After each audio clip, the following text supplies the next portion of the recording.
35వ కీర్తనలో ఈ యొక్క 11వ వచనము, సంవత్సరమును నీ దయా కిరీటము ధరింప చేసి ఉన్నావు, నీ జాడలు సారము వెదజల్లుచున్నవి. హల్లెలూయా. ఈ మాట, నీ జాడలు సారము వెదజల్లుచున్నవనే మాట ఆలోచించండి, ధ్యానించండి.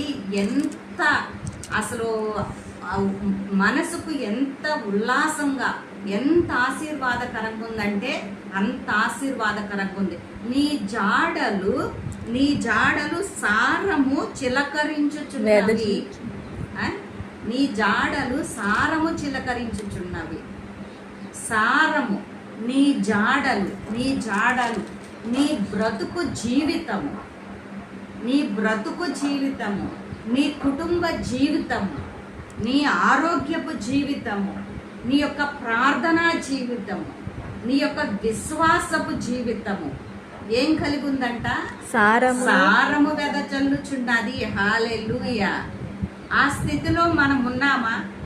ఒకవేళ ఇప్పటి వరకు ఉన్నా కానీ మనకి తెలియలేదేమో అది మనము సారము కలిగి ఉన్నామని, మన జాడలు సారము వెదజల్లుచున్నాయని మనకి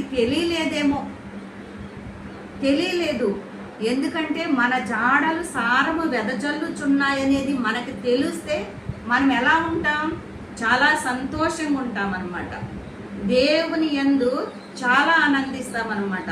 పౌలు గారు చెప్తారు కదా, ఆనందించుడి మరలా చెప్పుదును ఆనందించుడి. ఆయన ఎక్కడుండి చెప్తున్నాడు ఆ మాట? చెరలో నుండి చెప్తున్నాడు ఆ మాట. ఎందుకు చెప్తున్నాడు ఆ మాట?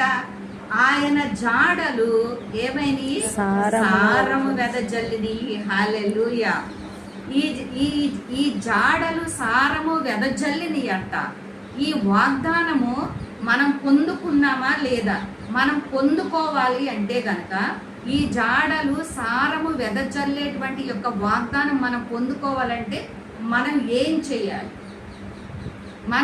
చేయాలనేది చూద్దాం. మనం ఏం చేస్తే మన జాడలు సారము వెదజల్లుతాయి. సారం అంటే ఏంటి?